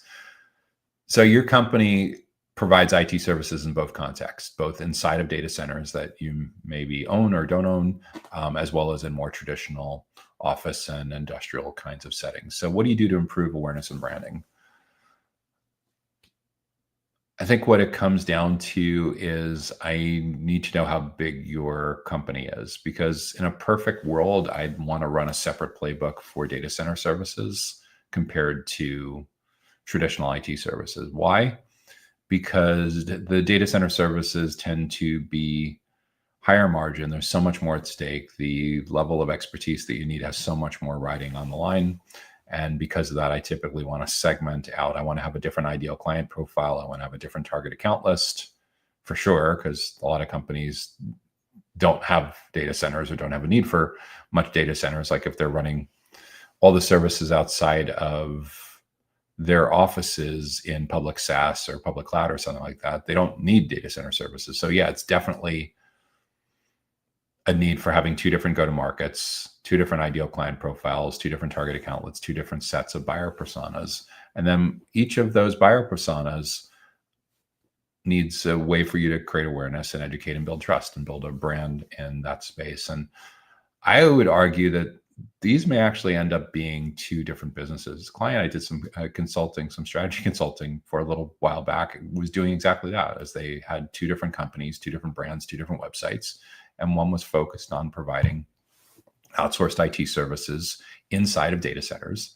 And the other one looked a lot more like a traditional managed service provider, going into office buildings and going into different size companies and providing outsourced IT services to manufacturers, distributors, accounting firms, law firms, engineers, architects, whatever is predominant in your local area where you have specific expertise. And it's not just the clients. Usually at this point, you're probably specializing by platform, like specializing in infrastructure and cybersecurity, or maybe you're specializing in custom web and mobile app development, or specializing in ERP or something like that.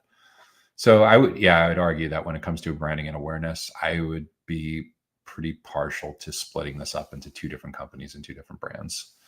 I'd also want to remind you that when it comes to brand, like, this is a term that's been around for decades, but the meaning of what it means to build a brand is quite different today than it was as recently as a decade ago. It used to be that a brand was something that was owned and run primarily by a creative director. And that creative director would wear a beret and they'd speak with an accent. They'd be very confident and very artistic, and they'd have a PhD in Adobe Creative Suite, and nobody was allowed to even have the hexadecimal colors or the Pantone colors, let alone be able to use these in their own designs. And hopefully I didn't offend anyone by how bold and overgeneralized that previous was. But if you think about like Canva is a great example of SaaS, inexpensive, prosumer SaaS that has completely changed and democratized people's access to being able to set up basic designs and documents and things like that using a company approved brand guide. And obviously Adobe felt the heat with this as well. Otherwise they wouldn't have Adobe Express. But what's interesting about Canva is in the interviews that I host on the Data Center Go-to-Market podcast, within like a 3 or 4 week period, I interviewed 2 different like divisional business development leaders for specific regions that compete in the same category. One was from Legrand and the other one was from Eaton. The lady that I interviewed from Legrand was in Latin America, South America. And the gentleman that I interviewed from Eaton was heading up the data center business for Eaton in Asia Pacific, and was in the process of moving to Dubai to do the same thing in EMEA, and Europe, Middle East, and Africa. So what was super interesting is very common question that I talk about on the podcast is, so what are your favorite apps? And completely unprompted, within like a 4 week period of each other, they both said Canva. And I thought that was really, really interesting, and that they both have dozens of people on their team that are constantly creating presentations in client-facing kind of roles and biz dev, account executive kind of roles. And Canva has become a huge, huge part of their playbook. So the reason that's the case isn't just that the tools have democratized it, is that the speed that your prospects and clients are now demanding that you turn around and customize, and the amount of variations and personalization and customization that's required, means that the centralization of design was just not sustainable anymore. In much the same way, 10 or 15 years ago, there used to be companies where every single website update, even for a blog or a landing page, had to go through centralized IT. In the 2010s, for about 4 years, I co-led a HubSpot user group. HubSpot, if you're not familiar, is a huge CRM marketing technology company, content management system kind of company. And in the 2010s, one of the things that would come up all the time with the marketing and sales executives that come to the meetings is these huge, huge heated internal battles about marketing wanting to get new website pages put up and customized and changed, and running A/B tests and basic conversion rate optimization kind of stuff, and getting blocked constantly. And having content management systems, I remember, at the risk of oversimplifying, I used to say, like, you can't do content marketing without a content management system. And it doesn't have to be HubSpot. It doesn't have to be WordPress. It doesn't have to be Drupal or Magento. It doesn't have to be any other Sitecore. It doesn't have to be any of those, but you do really need a content management system to be in the content marketing business. And I think what's happened with branding and design is it's gotten a lot easier for basic design needs and basic video editing needs along the same lines to flow all the way down to the end users. And you could call this shadow IT, you could call it shadow branding, shadow website, whatever you want to call it. Now, there's always a need for high profile things where you really need high-end professional. Like if you're creating a explainer video for a website that gets 1 million views a month, or you're creating pre-recorded content for a national conference where 10,000 people are going to be in attendance. Of course, you need more than the DIY prosumer kinds of tools to do these kinds of things. But branding has changed quite a bit. And the reason I bring this up is it used to be that branding was just about the colors and the logos and the fonts. But branding today is about what everyone says about you and your company when you're not in the room. And given that you're not in the room for much of the journey anymore, you're locked out for at least 83% of the journey. It's a really, really big deal to be able to get in front of that narrative of how the ecosystem, how your prospects and clients talk about you. And one of the most important ways to impact that is by educating and building trust.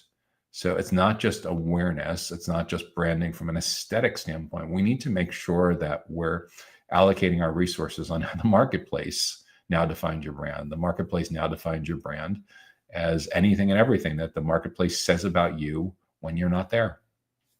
And in order for us to make a big impact on how we're perceived in the marketplace and improve our branding, education and building trust is incredibly important. And we can't boil the ocean, especially if we're a relatively modest sized company. So we need to be very specific about who we're going to educate and build trust with. This is where getting ridiculously precise about your addressable market and your ideal client profile and your prioritized buyer personas is incredibly important. But it's even more than that. It's this mindset shift that your client-facing team members are all extensions of the brand.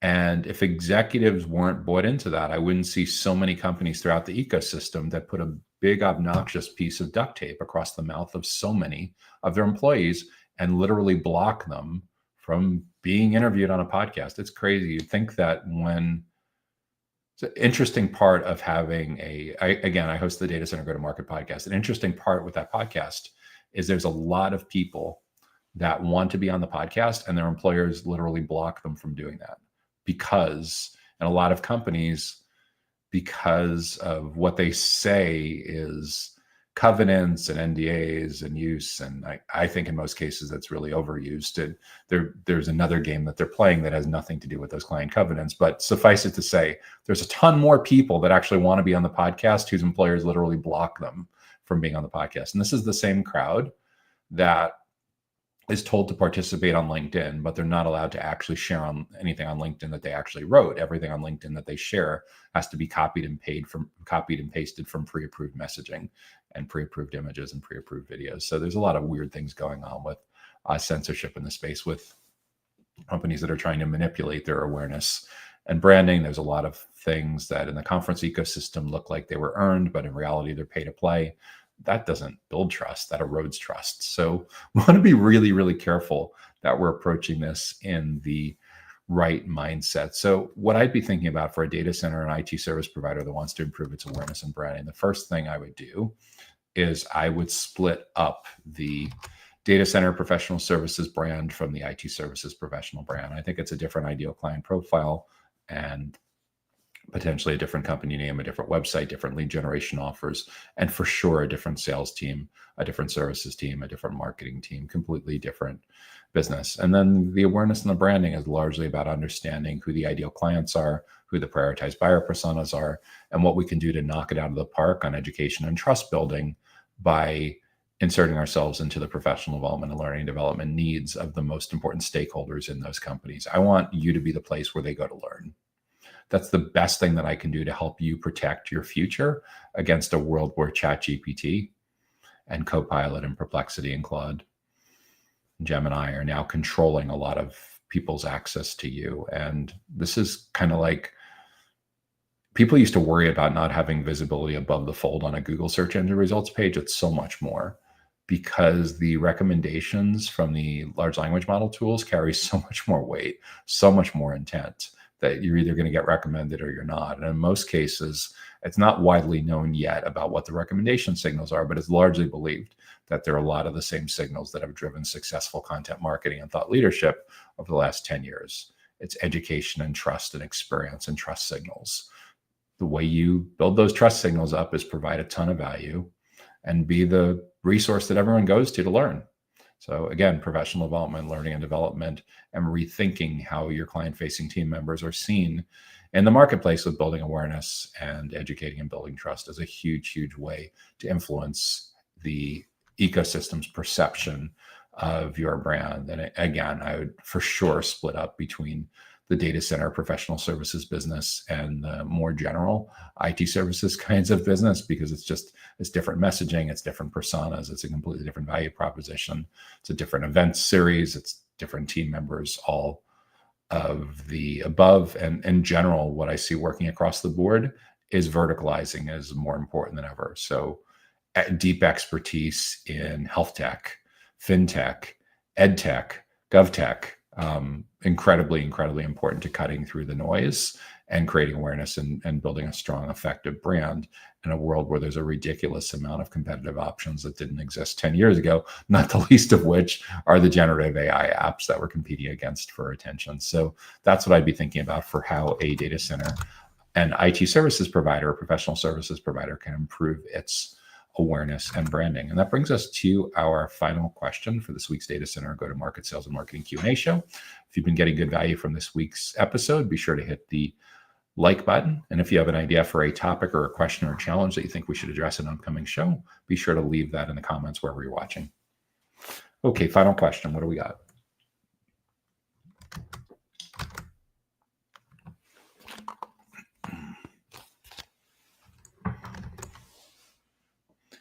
How do we prospect for data center clients? How do we prospect for data center clients? Cloud data center clients. How do we prospect for cloud data center clients? Yeah. So we want to qualify that these clients are specifically looking for cloud infrastructure. That is a fantastic question. I think one that's especially timely in this world where there's constantly this battle of, should companies be putting all of their IT infrastructure in public cloud, or should they be putting their IT infrastructure in co-location facilities?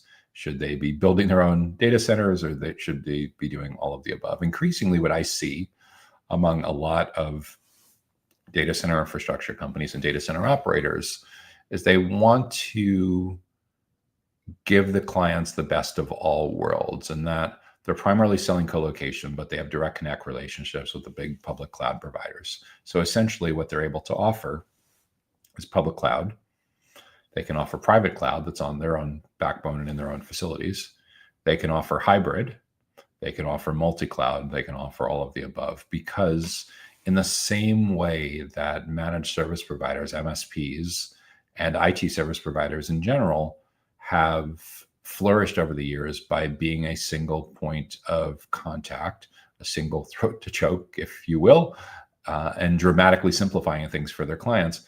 They don't want their clients to have 10 different relationships when it comes to their network infrastructure, because they know their clients really don't want to spend all their time refereeing between a bunch of service providers that are blaming each other all the time. So that's also part of the reason why when co-location operators come to me that have 1 or 2 locations, the first thing I talk to them about is, how are you going to get more locations? Well, it's super expensive to build, but could you rent space in others' facilities and other parts of the country and other parts of the world to dramatically improve your geographic coverage? Because without that, what typically ends up happening is there's a very low ceiling on the unit economics of your business, because as you move into larger companies and you have more sophisticated IT buyers, nearly all don't want that much geographic risk and exposure by having all their IT infrastructure just in 1 or 2 particular data centers that are concentrated in 1 or 2 locations. So they want that for disaster recovery, business continuity reasons. In many cases, they need it for latency reasons to get their infrastructure closer to where their users are. In some cases, they need it for governance reasons too, for legal and regulatory reasons as well. But increasingly, I see a lot of data center operators not only getting heavily involved in IT services, but being very heavily involved in the cloud business, where they sell their own cloud services, they resell others' cloud services, they integrate all of this together, and they essentially serve as like a fractional cloud officer, like fractional cloud expertise, IT services consulting expertise for their clients that don't have that expertise in-house or have relatively junior or overtaxed expertise in-house. So to prospect for these kinds of clients, I think you really need to pick your battles. What I see among a lot of data center colocation providers is they're facing a lot of commoditization pressure. And if I think about the colocation operators that I used to work with 10 years ago, nearly all of them have exited to larger companies at this point. And most of them hopefully got good enough terms that these exits were very favorable for them in terms of equity and cash that they exited out with. But the reality is most saw the writing on the wall that the resources need to build and operate and design and maintain data centers has gone up exponentially in the past 5 or 10 years. So those, especially the ones that are left that are a little bit on the smaller side, 1 or 2 locations, a couple handfuls of employees, a couple million in revenue or your local currency equivalent. I think it's more important than ever that, one, you have deep roots in your local community, because that's where I see the hyperlocal being extraordinarily important. That's one of the ways for sure that you can win over the big guys in most cases, is by having a fantastic local preferred brand in your community, in the SMB ecosystem and the IT professional ecosystem and the channel partner ecosystem. Super, super important. So running this hyper local playbook that's very event centric, especially hosting your own events, I think is phenomenally powerful. But I also think that, especially for a company that's facing a lot of margin pressure, price competition pressure, looking for cloud type of clients, I think what's incredibly important as well is to have some unique industry expertise that they can't get a lot of different places. So when you look at your executive team, when you look at your CTO, when you look at your infrastructure executives, and you look at various stops along the way on their CVs, on their resumes, on their LinkedIn profiles, and you start to realize that, I didn't really plan it this way, but wow, like there's 5 people out of 50 in our company that have expertise coming from education or from healthcare, from hospitals or from banking. And that could be really, really powerful to verticalizing some of your product marketing, verticalizing your event marketing and some of your productized services to be especially relevant to those kinds of clients. Now, depending on where you're located, there's a really good chance that vertical concentration is going to force some issues around credentialing, around certifications. And yeah, obviously, if you want to be in that business, you're going to need to invest in those peace of minds and infrastructure kind of resources that help those clients feel comfortable that they can legally place their data in there and that you've thought through all of these issues. But I think that's one of the best ways to get leverage, especially if your company is on the smaller side, is to go all in on hyperlocal, especially hosting your own events on a very regular basis where you're getting the perfect people from the perfect ideal client profiles, the perfect buyer personas, to spend time in your facility on a very regular basis, learning from your subject matter experts. I'd go so far as to say that to make this work effectively, you really, really need a classroom space or conference space in one of your facilities. If you're constantly having to go outside for this, you won't do it often enough.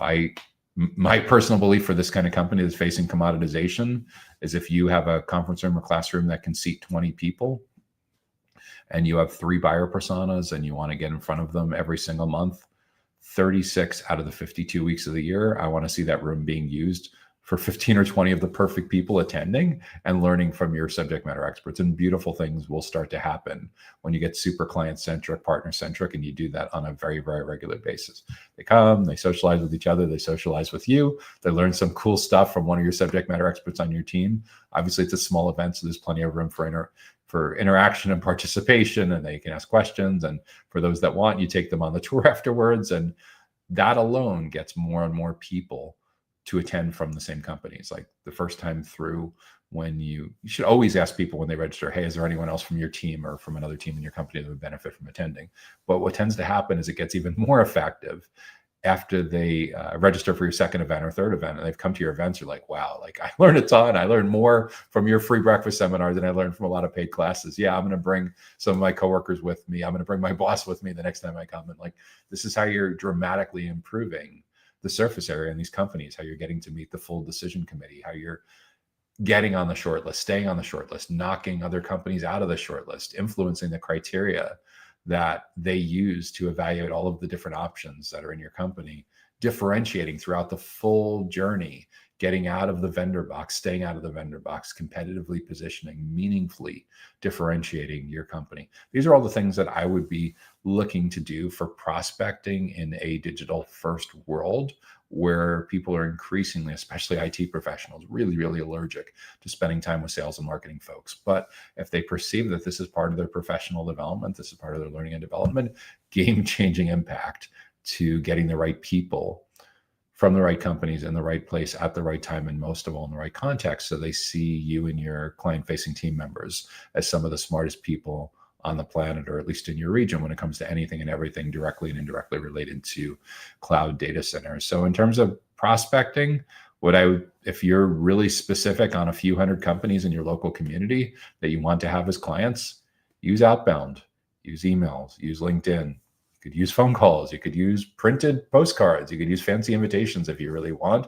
You could use LinkedIn ads. You can do all of the above. A lot depends on how strong your unit economics are. If you're talking about selling relatively commoditized cloud data center services, where you're talking about sales that are a few $100s a month or your local currency equivalent, even over 24 or 36 months, there's for sure a relatively low ceiling on what you can afford to invest in client acquisition.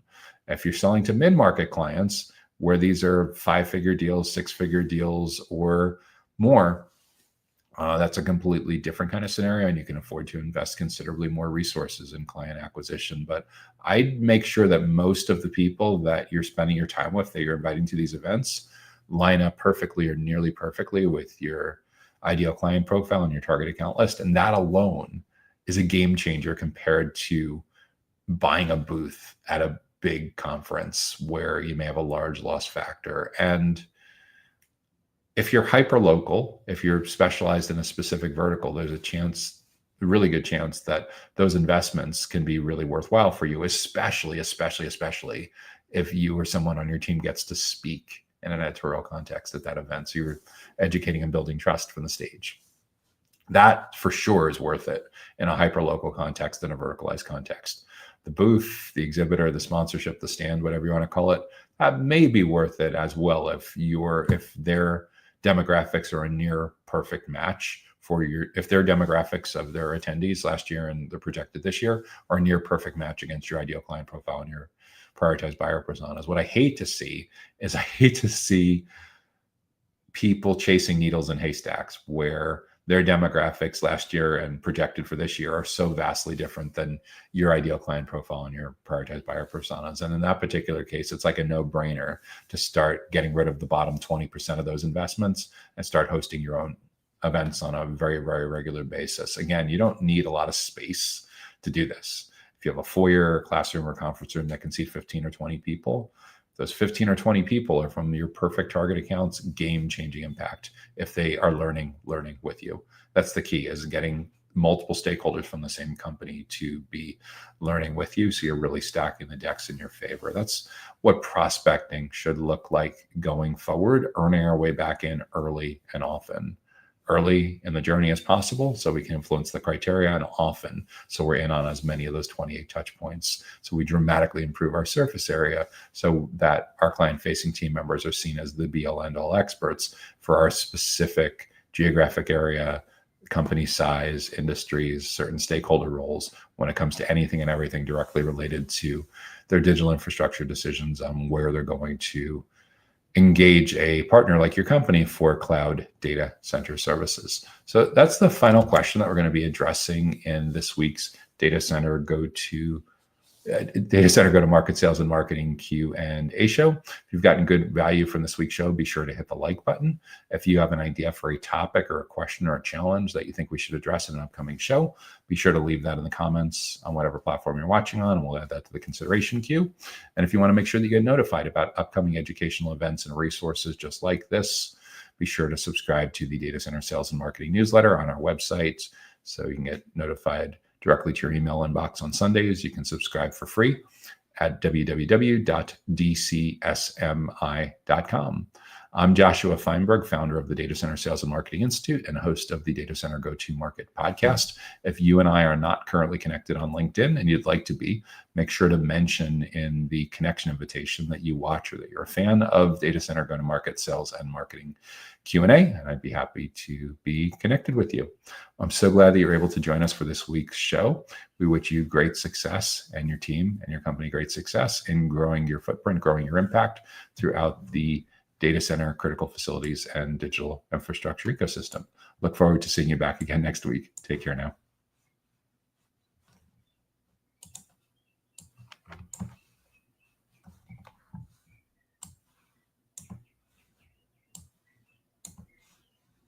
Data Center Go-to-Market Sales and Marketing Q&A is sponsored by DCSMI, elevating the role of sales marketing and go-to-market GTM professionals in the growth of the data center industry. To stay informed about upcoming episodes, subscribe to the Data Center Sales and Marketing newsletter on the DCSMI website at www.dcsmi.com. Again, that's www.dcsmi.com.